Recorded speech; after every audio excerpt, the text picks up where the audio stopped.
विनायक कोंड्याल हे महापौरपदी विराजमान झाल्यानिमित्त अक्कलकोट तालुक्यातील मैंदर्गी नगर परिषदेच्या नगरसेवक यांच्या वतीने उत्साहात सत्कार सोहळा पार पडला।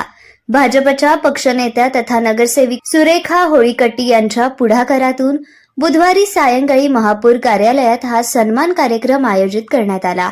यावेळी नगरसेवक खाजप्पा चंद्रकांत पुजारी, भाजप युवा नेते दयानंद बमन नळी, नगरसेवक तिप्पन्ना नागनसूर, ॲडव्होकेट बसवराज होळीकट्टी, शिवकुमार होळीकट्टी तसेच सोलापूर महापालिका प्रभाग क्रमांक 12च्या नगरसेविका सारिका खजुर्गी आणि सिद्धाराम खजुर्गी उपस्थित होते। सोलापूर महापालिका निवडणुकीदरम्यान मैंदर्गीतील भाजपच्या नगरसेवकांनी प्रभाग क्रमांक 12 मध्ये कोंड्याल यांच्या पॅनलच्या प्रचारार्थ डोर टू डोर संपर्क, कॉर्नर सभा आणि प्रभावी प्रचार मोहीम राबवत भक्कम पाठबळ दिले होते। त्या परिश्रमांचे फलित म्हणून कोंड्याल यांनी विक्रमी मताधिक्याने संपूर्ण पॅनलसह विजय मिळवत महापौर पद पटकावले। सत्काराप्रसंगी पुणेरी पगडी, शाल, हार आणि पेढे भरवून कोंड्याल यांचा सन्मान करण्यात आला। सुरेखा होळीकट्टी यांनी आपल्या मनोगतात कोंड्याल यांचे शांत, संयमी आणि अभ्यासू नेतृत्व सोलापूरच्या विकासाला नवी दिशा देईल असा विश्वास व्यक्त केला।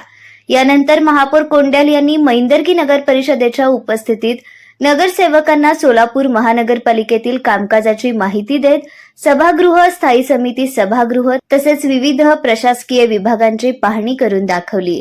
महापालिकेतील कार्यपद्धती आणि विकास आराखड्याबाबत त्यांनी सविस्तर संवाद साधला। हा विजय भाजपच्या कार्यकर्त्यांचा, अथक परिश्रमांचा आहे। सोलापूर शहराच्या सर्वांगीण विकासासाठी कटिबद्ध राहू अशी ग्वाही देत कोंड्याल यांनी होळीकट्टी आणि त्यांच्या टीमचे आभार मानले।